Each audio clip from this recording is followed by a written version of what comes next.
Il est en fait adapté sur un ovni dans le milieu aéronautique. Le Fuga Cyclone est le premier et le seul planeur à réaction au monde. Il apparaît dans les années 50 et c'est le résultat d'un formidable ingénieur, Pierre Mauboussin. Un nom mondialement connu pour la joaillerie et dont il fut un des directeurs de la maison familiale. Mais sa deuxième passion, ce sont les avions. Et il va se lancer avec un autre ingénieur français, Robert Castello, dans la construction d'un planeur à réaction. Avec une originalité, le propulseur est au-dessus du fuselage. Alors, pour ne pas brûler la dérive arrière, la solution, ce sont des gouvernes en papillon. Et ça explique entre autres que l'empennage papillon, c'était très bien, parce que le jet réacteur passait entre les ailes du papillon. Le concept est repris pour le Fuga Magister, mais le réacteur est déplacé dans le fuselage, ce qui va bénéficier à la patrouille de France. Ça permettait de mettre le deuxième solo dans le papillon.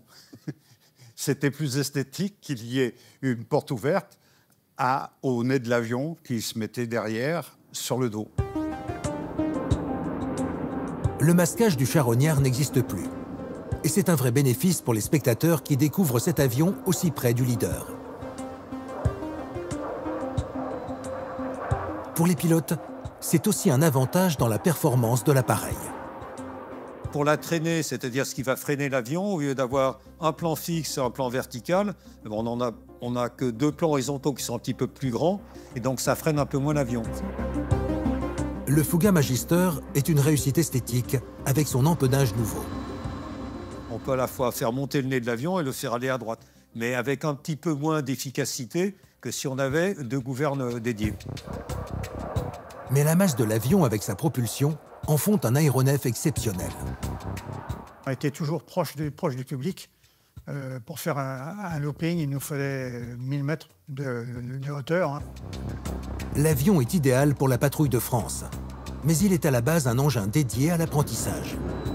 Il a été conçu comme un avion d'entraînement pour la formation des pilotes de chasse. Donc en fait, à l'avant se trouvait l'élève pilote, pour qui c'était des fois même le baptême de l'air, hein, c'était le premier avion, et à l'arrière, ils partaient avec leur instructeur.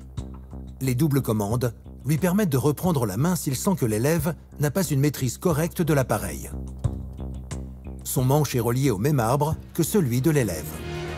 C'est le plus fort qui gagne. Si l'élève pilote devant veut incliner à gauche et puis que le moniteur veut incliner à droite, c'est le plus fort qui gagne. Hein, parce que là, c'est vraiment en liaison directe, hein, les commandes. L'instructeur peut terminer le vol et même atterrir s'il y a une impérieuse nécessité. Mais parfois, ce n'est pas que l'élève qui pose problème. La panne de l'avion et la tragédie peut très vite arriver. En témoigne l'accident survenu en juin 1967. Devant près de 400 000 spectateurs rassemblés pour la fête aérienne du Bourget, l'un des 9 appareils de la patrouille de France prend une trajectoire inattendue et finit par s'écraser au sol. Le capitaine Dutoit aux commandes meurt sur le coup. Il n'a pas pu s'éjecter, car il n'y a pas de siège éjectable. Le Fuga Magister ne dispose pas de cet élément indispensable sur les avions de chasse. Et les accidents qui suivent en 1969 et 1973, tuant 4 pilotes lors des entraînements, imposent à la patrouille de France de chercher une solution.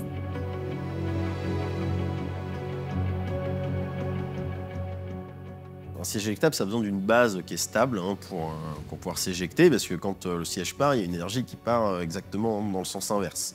Et en fait, le Fuga était un peu trop léger qu'on peut remettre un siège éjectable. Ces sièges sont des éléments ultra complexes dans un avion de chasse. Avec de la pyrotechnie, des cartouches d'explosifs, de petites fusées, ils sont en plus constitués de milliers de pièces. Ce sont les armuriers sur les bases aériennes qui en sont responsables. Ils les contrôlent fréquemment, car le moindre dysfonctionnement peut avoir des conséquences gravissimes. Le siège peut ne pas s'expulser de l'avion, ou partir dans une mauvaise direction. Il peut heurter la verrière sans que celle-ci ne se brise avant. Les jambes peuvent heurter la console centrale y être tranchées d'un coup sec. Alors, s'il est trop tard pour revoir la conception de l'avion, l'armée entrevoit une possibilité. Et elle est étonnante. On a fait des essais du fameux Yankee Escape System. Le Yankee Escape System est une solution externe à l'avion même. Un mode d'expulsion du pilote qui peut être installé sur tout type d'aéronef. Mais le fonctionnement de cette invention est pour le moins déconcertant. Sur les salons aéronautiques, des démonstrations ont même lieu pour convaincre les pilotes de l'adopter. Un parachutiste d'essai qui venait au sol, hein, sur une petite plateforme, qui venait avec sa fusée, qui était pas très haute, qui faisait moins d'1 mètre de haut, dans un gabarit. Il mettait à feu cette fusée qui décollait, qui le tirait par la peau du dos et lui faisait faire une parabole. Et il se reposait instantanément à côté de sa palissade. Le Yankee Escape System impressionne alors tout son auditoire. Car ce n'est pas le siège qui est tiré par la fusée, mais bel et bien le pilote. La violence avec laquelle l'éjection se produit ne rassure pas. Mais les accidents du Fouga Magister demandent à explorer toutes les pistes. Des essais ont lieu sur l'avion. J'ai participé un petit peu aux essais d'environnement dans l'avion, le positionnement de cette fusée, positionnement de confort pour le pilote, parce que le siège changeait complètement d'allure, hein, avec des bretelles peut-être plus fines, avec des systèmes de percussion, de l'ouverture de la verrière. Mais éjecter un pilote dans l'étroitesse du cockpit d'un Fouga Magister est une affaire trop contraignante. Le placement de la fusée est trop compliqué dans un avion qui n'est pas prévu à la base pour cette installation. Le projet est finalement abandonné. Et quelques années après, il y avait déjà le prévu des Alpha Jet, donc ils ont laissé tomber. S'il n'y a pas de place pour un siège éjectable conventionnel, il n'y en a pas beaucoup plus pour le kérosène. Traditionnellement, la voilure en contient une grande partie. Mais le dessin de cet avion, un planeur à la base, n'a rien à voir avec les autres. Il n'y a pas de carburant à cet endroit. Ce qu'on appelle une aile sèche, et le réservoir de fusage de mémoire, c'est de l'ordre de 600 litres, ce qui est quand même pas gigantesque. L'avion est suffisamment lourd comme ça, et que si on rajoutait encore du carburant, il faudrait une piste de 4 km pour pouvoir décoller. Si les ailes sont laissées à vide, les ingénieurs ont néanmoins imaginé une nouvelle réserve aux extrémités. Ce sont ces fameux bidons. Ils ont une contenance de 230 litres. Avec une telle capacité, le Fouga peut voler sur une longue distance. Mais les avions de la patrouille de France, eux, n'ont pas besoin de ce surplus de kérosène. Leur terrain de jeu ne doit pas s'éloigner des spectateurs lors des meetings. Alors pourquoi des bidons sont-ils accrochés en permanence sur les ailes? La raison, c'est l'équilibre de l'appareil en vol. Ce qui fait voler un avion, on l'oublie souvent, c'est pas l'air qui pousse sous l'aile, c'est l'air vers le haut, qui crée une dépression. C'est ça qui fait voler l'avion. Pour assurer une portance optimale, il faut éviter que l'air au-dessus et au-dessous ne parvienne à se retrouver. Du côté du fuselage, il n'y a pas de possibilité. Mais à l'extrémité des ailes, c'est le risque. Il faut alors un élément bloquant le passage entre les deux masses d'air. Les bidons remplissent parfaitement ce rôle. Et ils différencient encore un peu plus cet avion de tous les autres. Sur certaines figures, les réservoirs donnent encore davantage l'impression de se frôler et que les ailes ne sont plus qu'à quelques centimètres. C'est parfois le cas, mais les risques sont en réalité très faibles. On peut essayer de se toucher si on a envie de faire des expériences, mais c'est impossible de se toucher. On se touche si on a une vitesse de rapprochement assez forte, assez grande.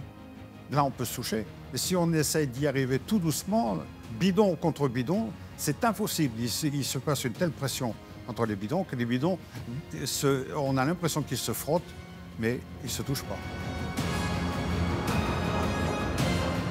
Ces ailes si particulières avec leurs bidons. Cet empennage en papillon à l'arrière et cette silhouette font que le Fouga Magister ne ressemble à aucun autre avion. Le Fouga connaît une longévité exceptionnelle pour la patrouille de France. 24 années de meetings et de shows aériens entre 1956 et 1980. C'est un avion qui a marqué toute une génération. Il y a eu plus de 12 000 pilotes de chasse formés sur le Fouga aussi. En France, il est possible de voler sur des Fouga Magister. Et c'est une particularité de cet appareil. C'est le seul avion de chasse accessible au grand public, comme ici à Beauvais. Des vols initiatiques sont proposés pour quelques milliers d'euros. Les gens qui montent dedans, qui n'ont jamais fait d'avion similaire, ne s'attendent pas à ce à quoi ils vont vivre là-dedans. Ce sont des sensations uniques. On a des sensations qu'on ne retrouve nulle part ailleurs. C'est pas du tout comme un tour dans une montagne russe. Il faut vraiment faire un tour pour se rendre compte de ce que c'est. Les accélérations qui vont du haut vers le bas. On a l'impression de se sentir lourd, les fameux jets dont on entend parler souvent. Si les civils peuvent s'essayer sur un Fouga Magister, ce n'est pas le cas pour les Alpha Jet. Ils sont réservés au monde militaire et à la patrouille de France. Mais combien de temps encore? En 2035, l'aéronef à l'allure de Dauphin devrait être remplacé par un autre appareil. S'agira-t-il du Rafale, fleuron technologique du constructeur tricolore Dassault, ou d'un nouvel engin d'entraînement?